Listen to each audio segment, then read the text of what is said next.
Hello neighbors, it's Brad here at eTrailer, and today we're taking a look at installing the TowSmart Trailer Hitch Receiver on a 2024 Chevy Equinox.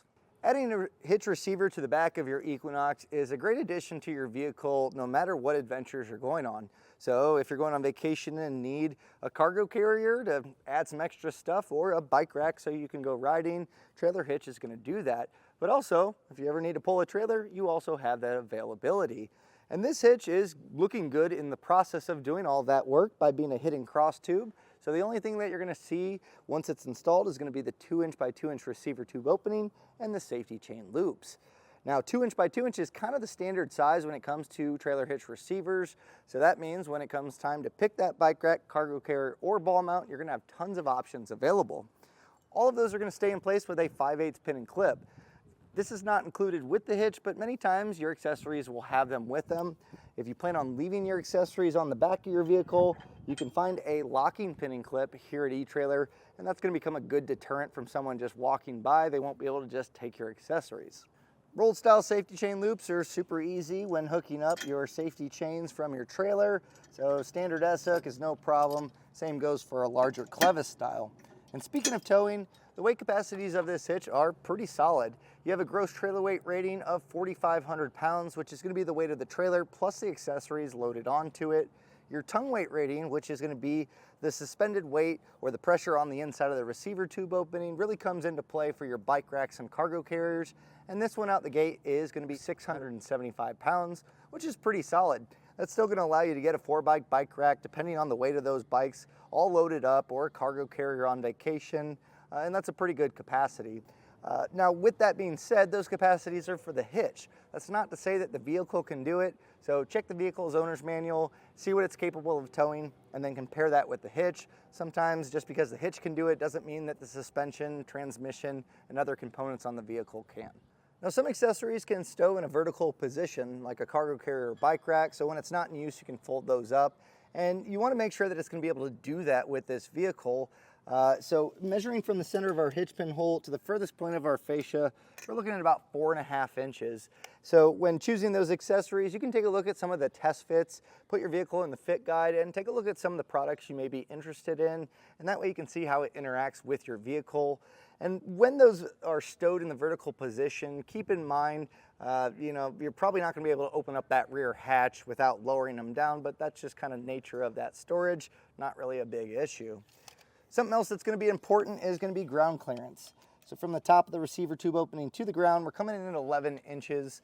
And that's important to note because that's fairly low. And if you have a bike rack or cargo carrier, you might want one with an upswing hitch just to give you a little bit more clearance, because as you go up inclines, those will tilt towards the ground and sometimes can bottom out. So just something to keep in mind. But that measurement's also super useful for determining a ball mount and the proper rise or drop necessary to get your trailer level. The best way to do that, measure from the ground to the top of the coupler of your trailer when it's perfectly level, compare that with our 11 inches, and with some math, you can determine that rise or drop necessary.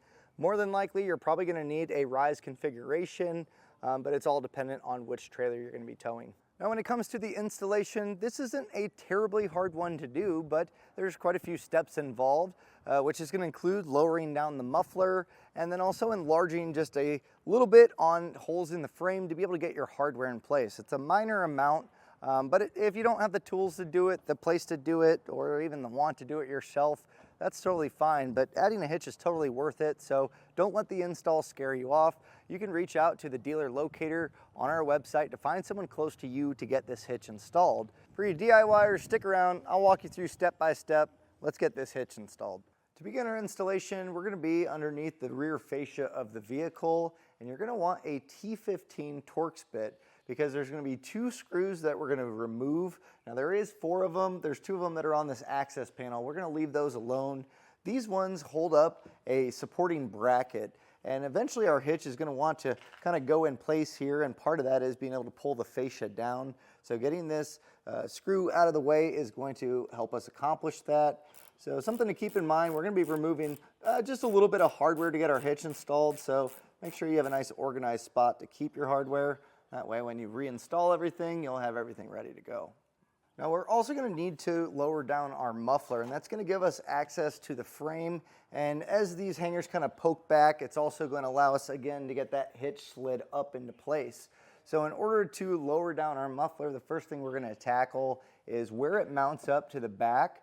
There's an isolator that has a bracket, and if you look underneath, you're going to see that there's going to be weld nuts associated with that. So these two studs that poke through, if you go on the other side, that's the head of the bolt, and it's going to be a 15mm socket to get these removed. There's going to be two more on the other side, and as you get these bolts taken out, there is a kind of a piece that holds it in place so it doesn't drop. So even once you get the hardware out, if it's kind of staying in place, you'll just loosen that up. So I'll get these taken out and I'll show you what that looks like.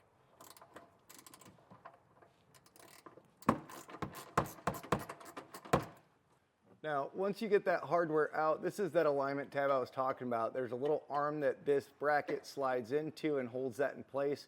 So just pull this out and you should have this loose. We'll make sure we get the other side loose as well. Our muffler is loose, but we do need to drop this down even more just so we can get that hitch slid up. And we have an isolator that's on our rear cross member. So lowering that or popping that off the isolator is going to allow that muffler to drop down. And you want to support the exhaust because there's really not another hanger until way up, and you don't want that exhaust just kind of flexing. It can cause damage to it. So a good way to prevent that is you can use honestly anything to prop the muffler up. I'm using a cam buckle strap since we're on a lift here, but similar concept. Just create a cradle for when that exhaust does drop down. And to pry this off, you're just going to use a pry bar or a long flathead screwdriver and just kind of push this off. Now do be careful, once you get this popped off, it is going to want to drop down. And if you're struggling with this, sometimes these isolators can get gunked up just from road grime and everything else. A little soapy water will help guide that along, or some spray lubricant if you have it available. Now, the hangers are hanging on the fascia, so we do need to drop this out. So we'll just kind of peel back on our fascia until we get this dropped down, and we'll do that on both sides.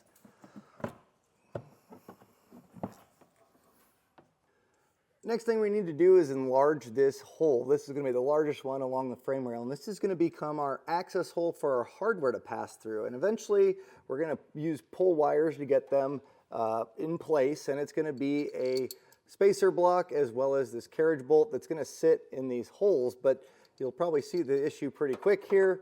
It is not wide enough for this to pass in. So we need to enlarge this. There's a few different ways you can do it. You can use a step bit on the entire hole to make the entire thing larger.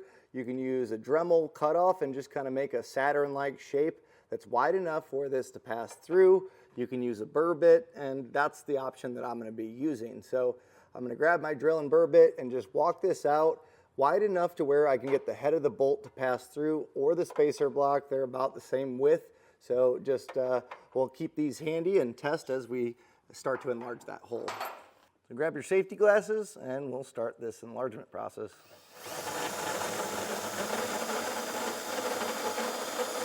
You can see I really didn't have to take off a whole lot here. So minor amount of grinding to get this to work. Our spacer block fits, and then so does the head of our carriage bolt.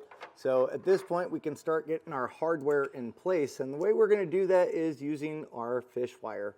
So we're going to take the coiled end and we'll start on this furthest hole. So we'll take this and just kind of curl that back and feed it towards that access hole. And once you get a finger on it, just grab that coiled section. Maybe a little tricky here, just be patient with it. And once you get that pulled through, just kind of hold it in this position. You can take your spacer block and feed that into the frame.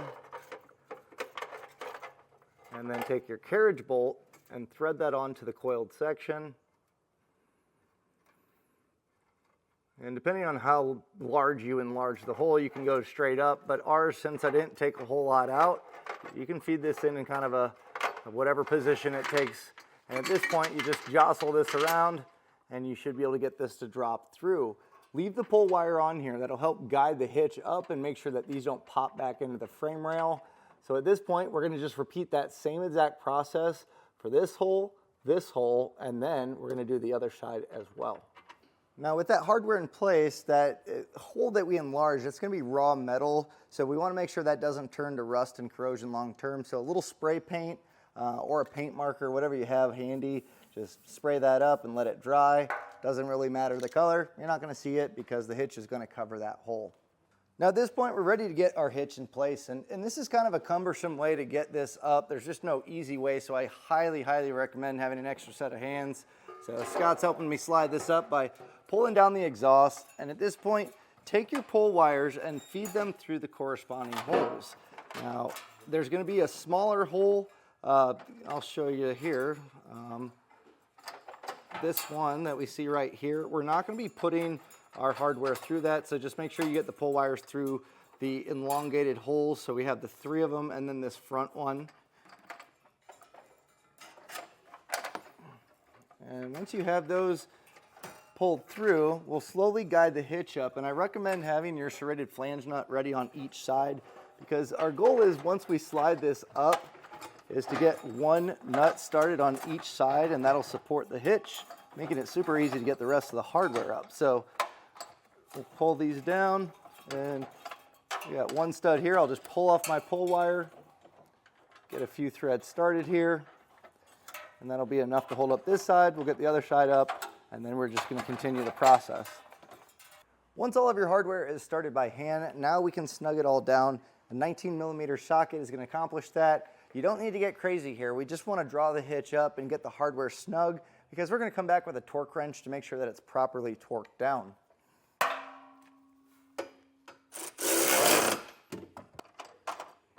And sometimes with the carriage bolts, they can pop out of that spacer block, so tightening these down by hand, or at least to where it's not going to be able to pop out of that spacer block, is going to help this to make sure that it's going to be secure. Now we'll come back with the torque wrench, and the torque settings are found in the instructions. And TowSmart will have a QR code on the hitch. If you didn't scan that, that's where you're going to find the torque settings. But all of their instructions are digital. So you'll find that setting on those. We'll just go through and get these all torqued down. Now, if you don't have a torque wrench, we have them available here at eTrailer, but generally you can go to an auto parts store and rent one for free.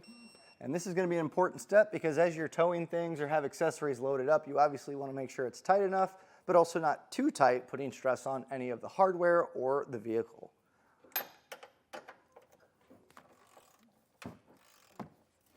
And once all of that hardware is torqued down, you've officially installed your TowSmart hitch. You obviously just need to get your exhaust put back in place with those isolators, take down whatever you had supporting it, and then put in those 2 T15 screws. Then load up your accessories, put in your pin and clip, and you're ready to hit the road. Hopefully this video helped you get your TowSmart hitch installed on your 2024 Chevy Equinox. Once you have it installed, whether you do it yourself or have someone else install it, send us some pictures of it in action. What kind of adventures are you going on with your Equinox and your new hitch? We'd love to see pictures, comments, tips, tricks, whatever you may have. My name's Brad. Thanks for watching.